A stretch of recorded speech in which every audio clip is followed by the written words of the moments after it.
membahas macam-macam ekspresi dalam puisi.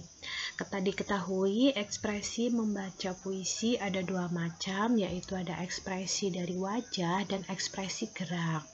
Setiap bentuk dan gaya baca puisi selalu menuntun adanya ekspresi wajah, gerakan kepala, gerakan tangan, dan gerakan badan ini secara alamiah. Keempat ekspresi dan gerakan tersebut harus memperhatikan. Yang pertama, saya perjelas. Yang pertama adalah jenis acara, pertunjukan, pembukaan acara resmi. Maksudnya di sini yaitu jika Anda membacakan puisi di acara ulang tahun begitu ya, jangan menggunakan ekspresi sedih. Kemudian pembukaan acara resmi juga perlu diperhatikan bahwa ekspresi Anda juga harus formal, tidak boleh banyak bayolan begitu ya. Nah, terus pencarian jenis puisi yang cocok itu dengan tema perenungan, perjuangan, ada tema pemberontakan, tema perdamaian, tema ketuhanan, kemudian ada tema percintaan, tema kasih sayang, kemudian ada dendam, keadilan, kemanusiaan, dan masih banyak lagi. Nah, kemudian ada pemahaman puisi yang utuh, yaitu dibaca berulang-ulang, dipahami isi, maksudnya, tujuannya. Kemudian pemilihan bentuk dan gaya baca puisi. Kemudian Anda juga harus memperhatikan itu tempat acara itu atau indoor atau outdoor. Kalau indoor mungkin tidak apa-apa ya, kita tidak usah menggunakan pengeras suara, masih bisa. Tapi kalau outdoor juga kita harus menggunakan pengeras suara.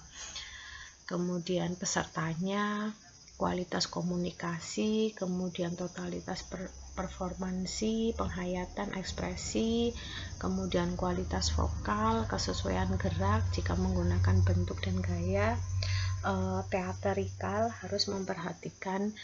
Yang pertama ini adalah pemilihan kostum, penggunaan properti yang efektif dan efisien, kemudian setting yang sesuai dan mendukung tema, kemudian musik yang sebagai pengiring puisi atau sebagai musikalisasi puisi.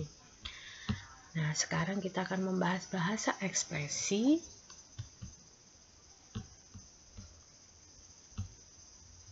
Membaca puisi yang indah itu berarti membaca puisi dengan lafal yang tepat, nada yang tepat, intonasi, dan ekspresi yang sesuai dengan isi puisi. Lafal atau vokal berarti ucapan, yaitu usaha untuk menyuarakan atau mengucapkan kata atau kelompok kata yang membentuk puisi itu dengan tepat, sesuai dengan lambang-lambang fonetis bahasa yang digunakan. Misalnya itu fonem F misalnya harus dilafalkan dengan tepat, tidak boleh dilafalkan dengan fonem P atau V. Misalnya Anda mengucapkan film gitu ya, jangan film. Kemudian Anda mengucapkan nama Aziz begitu, jangan Ais, tapi tetap Z. Aziz itu biasanya kalau orang Indonesia itu malas mengucapkan huruf R, huruf Z, kemudian F. Nah, itu atau mungkin yang bahasa asing itu yang double RK, misalnya Indomart seperti itu ya. RT, RK itu kan males dihafalkan seperti itu. Nah, lafalnya itu harus jelas ya pada saat pembacaan puisi. Kemudian nada adalah tinggi rendahnya bunyi bahasa yang diucapkan pembaca puisi sesuai dengan isi puisi. Nah, kata-kata atau frasa tertentu yang perlu mendapat perhatian pembaca perlu diucapkan dengan nada tinggi. Sebaliknya, kata-kata atau frasa biasa yang tidak perlu mendapat pembaca cukup diucapkan dengan nada biasa. Bahkan untuk akhir bait tertentu atau akhir puisi perlu diucapkan dengan nada sangat rendah. Contohnya misalnya, masalah di negeri ini sudah sangat terpuruk gitu ya. Terus Anda pengen menegaskan kata terpuruk, jadi masalah di negeri ini sudah sangat terpuruk. Seperti itu pembacaan puisinya.